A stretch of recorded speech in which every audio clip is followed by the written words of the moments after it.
Welcome back to one of my recreational schizo experiences. We're going to be taking a look at the first Wave 2 dinos from the Wave 2 Tyrannosaur series. I've specifically chosen these three because they are my favorites both in terms of color and sculpt, design-wise at least. But why do I feel the need to make a triple review rather than reviewing them individually? Because I feel like they're inherently very similar to each other, let alone the same in every way. Plus, I don't want to artificially milk this series, and I'd rather make everything condensed to 20 to 30 minutes, or probably 15 minutes if I'm self-respecting enough. Of course, I will judge them fairly within their own merits, and I'll give them credit where it's due.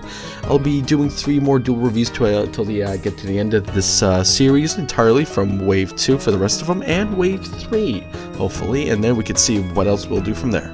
Oh man, where do I begin? I love these sculpts so much. These sculpts are just great. Phenomenal. The best. They're amazing. I love them so much. The best there is. None of them feel derpy at all. Like, they all feel like proper predatory animals. They don't look retarded. They don't look derpy. I just can't stress this enough how good they're sculpted. These guys and the Wave 3 Tyrannosaurs literally make the T-Rex look awful and bad shit ugly more than it already is. Man, I just feel dreadful at this incarnation. But let's go in depth briefly, one by one, starting off with the Lythronax, or Lythronax, I can't pronounce this shit. Lythronax. From what I understand, it has a triangular skull. Here, I could have seen every opportunity to fuck it up tremendously, but they did not in the slightest. However, my own gripes with the sculpt is that its teeth seem insufficient in a way, like he's recovering from tooth rot. The Bistahieversor and Lythronax share the exact same body sculpt, maybe the Dryptosaurus to a certain extent, but that's due to a few reasons, such as the filaments and the extended arms that are that of Tyrannosaurus, I believe, but a few fingers off. But fuck me, man, the lips are flushed and sealed. Well, sort of. Bistahieversor is just wonderful. Truly an elegant predator.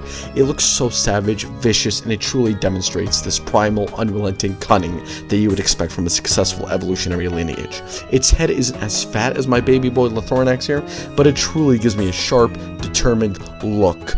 It looks like it knows the definition of risk and reward. It will risk everything to get its reward. Top tier writing, I know. Dryptosaurus, this one is pretty stunning, to say the least. I appreciate the long goose-like silhouette it has to offer. This design seems to be an in-between concerning the previous two aesthetically.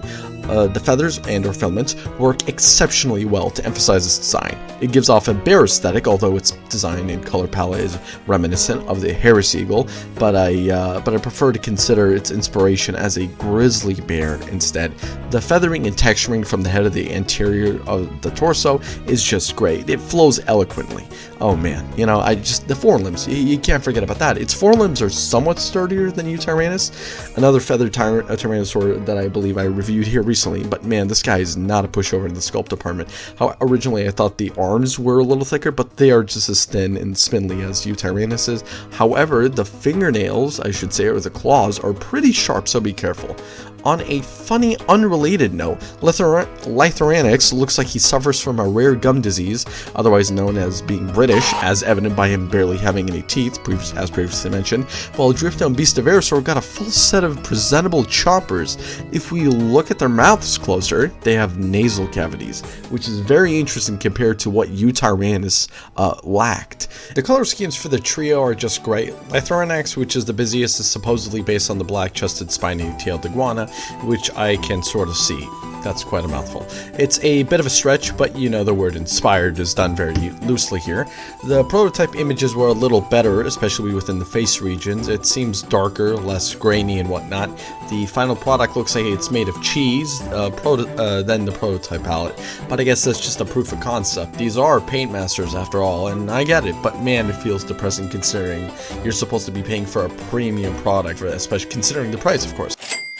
The main takeaway I could say is that I love the yellow and black contrast, but it reminds me of one of my fucked up omelets I used to make a few years back. It's busy, but it is not insulting. It's on the same level as Albertoceratops from the previous series. The eyes on the prototype were more red than the final product, which looks brown. I apologize if I'm all over the place, but this figure's contrast is all over the place as well, but it needs to be addressed. Truly chaotic.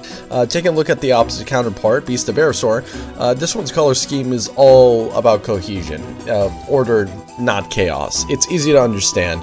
it doesn't demand your attention too much. It asks, you know, for respect, but it gives you the option to admire it with your taste. Unlike Lythronax with its chaotic camouflage aesthetic, this one is like a big cat, elegant yet predatory. It's based off the red-bellied black snake, which I could see the inspiration much easily. A small detail, a tiny little detail I noticed with the prototype, is that it's hand-painted. Again, it's a proof of concept. Specifically referring to the snout region. It's just so imperfect. It's dry brushed almost, but the production model is factory made almost. It's too perfect, which is a little off to me. It doesn't look as natural as I wanted, but you know, feels a little abrupt as if he's wearing a fucking mask. But to end on a positive note, the eyes are truly beautiful. Although a simple blue with a black pupil, it contrasts the black and red. Reminds me of pumas with emerald eyes almost. The last one, the most cohesive, simple one, would be Dryptosaurus. I just love how it looks. It looks like a duck. I know it's based off the Harris Hawk, but let's entertain the idea for a moment. Okay? Fine. The Harris Hawk has a gray beak and bits as it's carried over to the toy. I'll give it credit where it's due, but it looks like it's wearing a lipstick. It should have been dry brushed a bit, but you know, let's just talk about the coloration of the main body.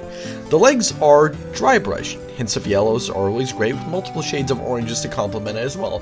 The toes, like its previous kin, are made of a solid color, but I wanted to talk about the main color of the body, browns and blacks. It's warm, it's calm. I'm glad David didn't run with any excessive bullshit patterns here. It's so easy on the eyes, like I could look at it all day. Frankly, all the colors are just interesting in their own dynamic way of sorts. Lythronax is chaotic, demanding, aggressive. Bistahieversor is quick, cohesive, deadly, alluring, most importantly. Dryptosaurus is basic, calming, and warm, as if they're expressing different levels of emotion. They all have lighter shaded underbellies, which wonderfully express their emotional cohesion.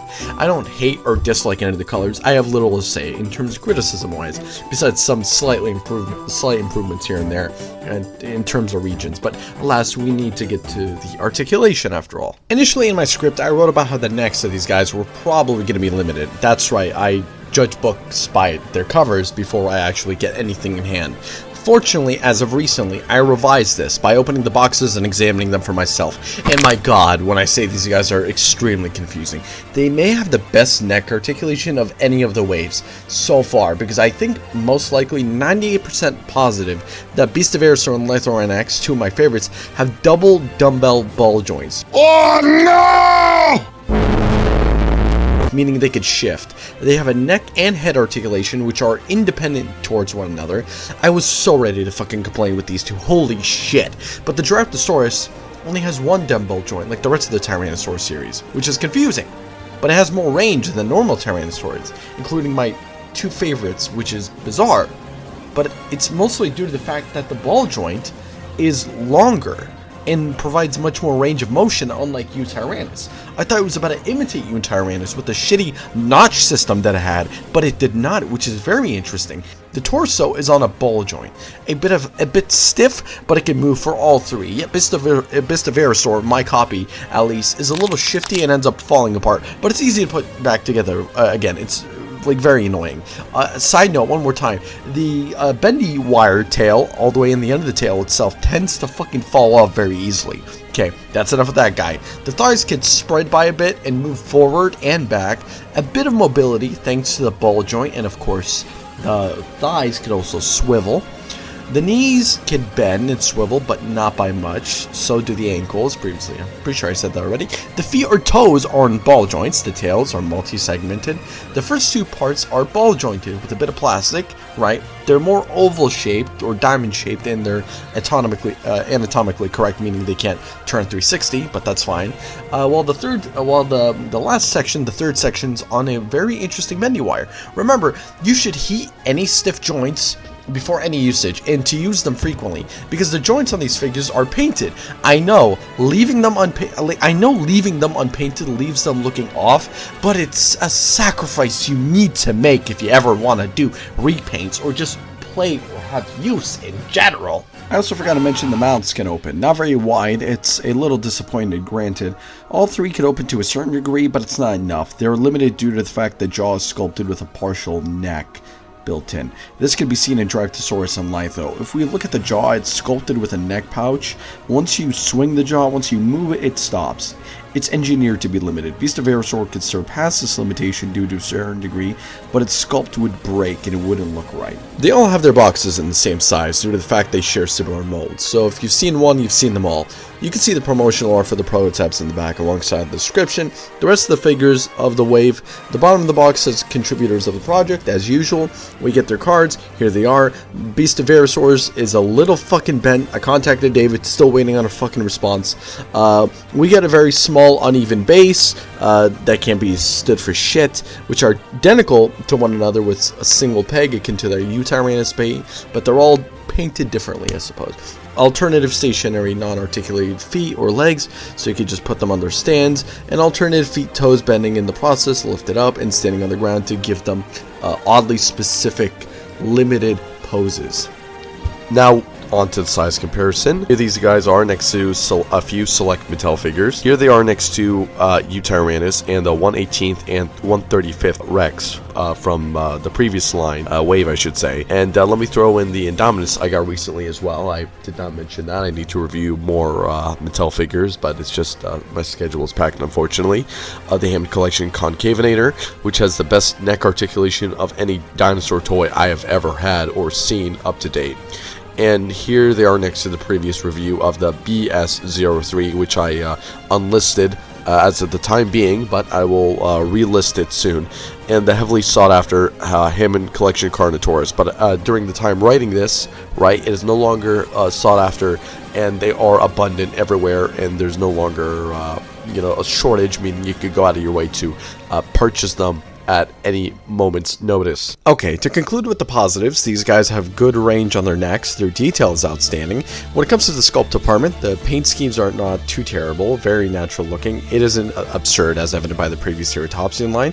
Bistahieversor and Lythronax are my favorites due to both the color schemes and their beneficial neck ranges. However, Dryptosaurus isn't too shabby. I like its colors. They are warm, soft, very realistic for a large predator, very reminiscent of a grizzly bear despite having a single ball joint like Tyrannosaurus. It isn't dreadful.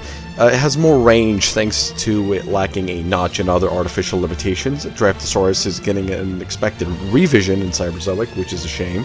Dryptosaurus and Tyrannosaurus are the only repaints that are going to be given with revised necks and heads in Cyberzoic, which is a shame as well. I have to say that twice. This is an issue that could have been avoided altogether. It feels like a scam if you ask me, but I bought it mostly due to the new color schemes, and I don't mind possessing duplicates at times. I want to draw your attention to my copies once more briefly. I noticed the stationary legs on my copies just suck. They're warped, bent, and just frustrating to deal with.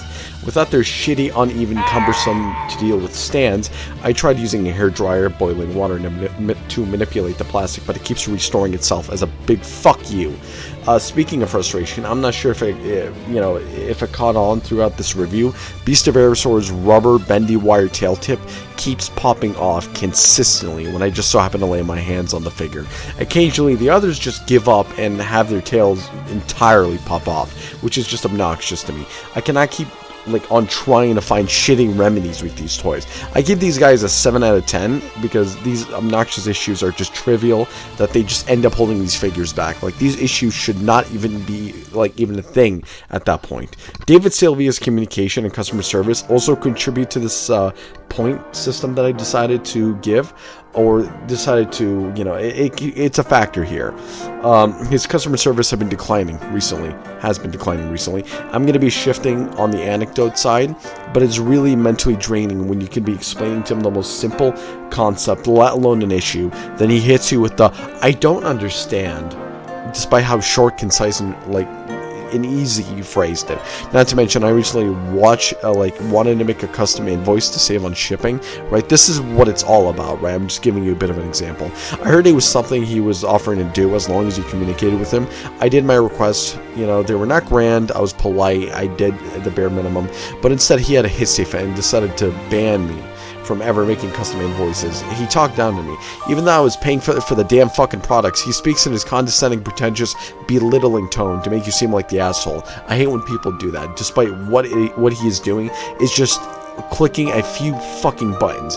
I would like to preface, if your toys are expensive as shit, at least try to give me the best customer service you can. All right, like don't just try to humble yourself. I'm one of the few people like he has that tend to buy entire waves in successive order. I just find it shameful his fan base possesses so much toxic positivity and white knighting where nothing ever gets done. I'm not trying to like berate David. I'm sure he has gotten a lot on his plate, but at the same time, it's my money that he's juggling with. I can handle delays after delays, but I feel like he's overwhelming himself here. Like seriously, really, a mammoth?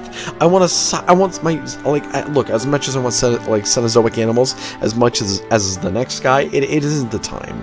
We haven't seen the Wave 1 Cyberzoic fulfillment yet. It's set at the end of the year. Translation's going to be in Q3 of 2025, judging from the way he operates his business. Like, for example, where's the figure prototype of Pachycephalosaurus, Moragia, Acrocanthosaurus, Cryolophosaurus, Kentrosaurus, Ceratosaurus? Where are these products? Instead, we got to keep ourselves occupied with 3 fully grown men behind a camera on a live stream, circle jerking each other and like just going, dude, would be cool if, can you just imagine that, and just reminiscing about like bullshit nostalgia. Awesome. Yeah, so that's the idea. Yeah, that's great, because that's one of the comments that was in here too, is asking if they're going to be more affordable, which for the production and everything, these are I don't know how many of the people that are watching have these figures, how many people see this video have these figures, but they're very solid figures. There's no shortcuts in making them, and so that's one of the reasons why we want to make sure that everything is perfect. That's why David's working so hard to make sure that if you do have a figure that you produce it.